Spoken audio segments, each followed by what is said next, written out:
on real people's lives. And they signal priorities, because also in California, you might have recall a news story from last year. There was some interest in the fire departments and the firefighters in California. And the interest was that there were too many white men who were firefighters, and we need to have a program in California to make sure we don't have enough white men as firefighters. So we have DEI,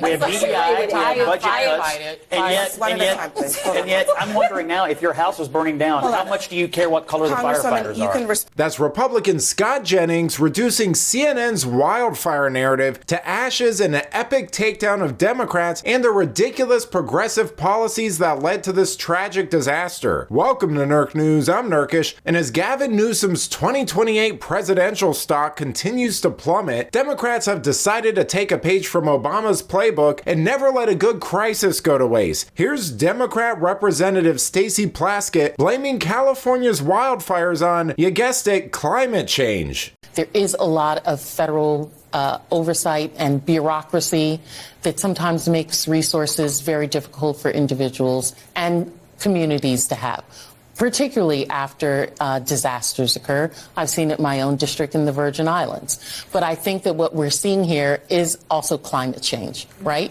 Because there has been no water, there's been no rainfall in Southern California since May. They've had 0.1% of inches of rainfall in California since May. That has led to the dryness that you're seeing. And then with the high winds that are occurring at this time of year, that's bringing the fires across. You know, it should come as no surprise that we're seeing more and more political opportunism and dishonesty from Democrats in response to this. Regardless, though, it is amazing to hear them attempt to blame Trump or climate change when Democrats have been in control of the country and California for quite some time. I mean, after all, Newsom misled people and disinvested in wildlife prevention. Biden drained FEMA funding to fight these fires. The LA mayor cut fire department funding by $17.5 million and took that money plus an additional $4 million to take care of illegal immigrants. And on top of all of that, Democrats have been pushing radical progressive policies that have destroyed meritocracy in the fire department and misplaced their priorities to ensure equity. You know what? There was an article that just came out that said that actually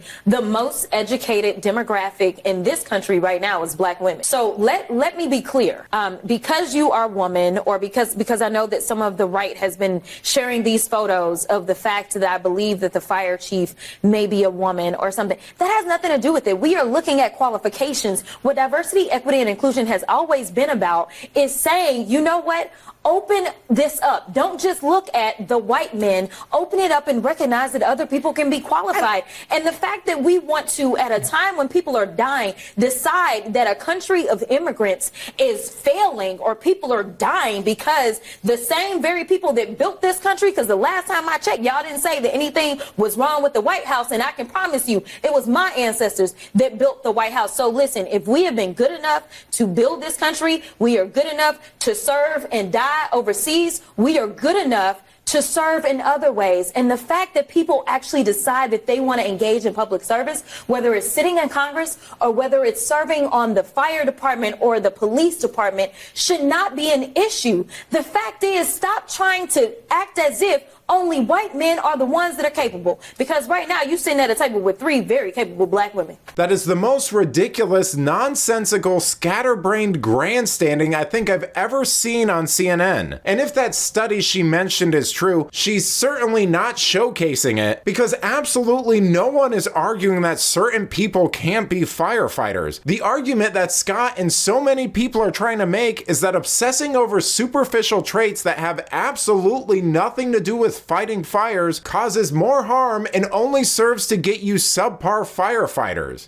I'm not. I'm just simply saying that as a matter of public policy in California, the main interest in the fire department lately has been in DEI programming and budget cuts, and now we have this massive fire. Are we really, but Scott, are we really blaming the fire department? The people in the LA fire department. No, I'm blaming the Democrats who run the state. No, but the fire department right now, they are dealing with a historic fire.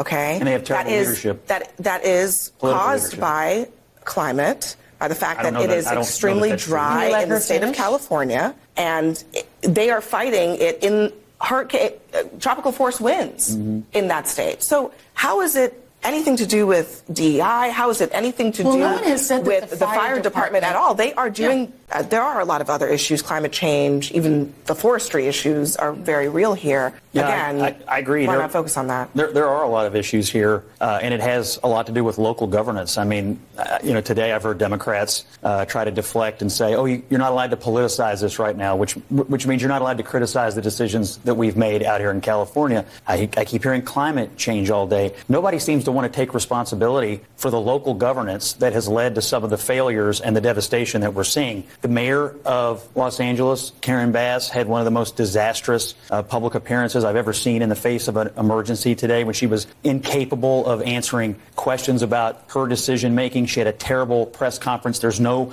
local leadership. She was in Africa when this was going on and then had to scramble back. They did cut money from the fire department in Los Angeles. They cut about $17 million. But I just want to know. And people have questions about why that is. It's not. But I just it's not politicizing things to raise public policy questions when this devastation. Can I tell you that This is such a ridiculous distraction from Democrats, because once again their incompetence has backfired and they're doing everything in their power to hope that you don't notice. I mean, even after Jennings said that he wasn't attacking firefighters, notice how Philip continued with that line of reasoning as if he was, just to misdirect and plant the seed in viewers' minds that if you question this stuff, you're part of the problem. Which is ridiculous, because it's obvious that Democrats' backwards policies, corruption, and mismanagement are largely to blame for this. There was never any need for a DEI program in firefighting in the first place. No one honestly believes that qualified firefighters were being turned down on the basis of their identity alone. That's a cartoonish misrepresentation. These programs were put in place so Democrats can virtue signal and once again line their pockets with more unearned tax dollars. At best, these policies are ineffective, and at worst, they're counterproductive and actually harmful. But let me know what you think. Who's to blame for these wildfires? Democrats, Republicans, or something in between? Let me know in the comments, and if you enjoyed this video, please give it a like and subscribe to the channel. That stuff really does help us out. Until then, this has been Nerk News. Thanks for watching. Bye!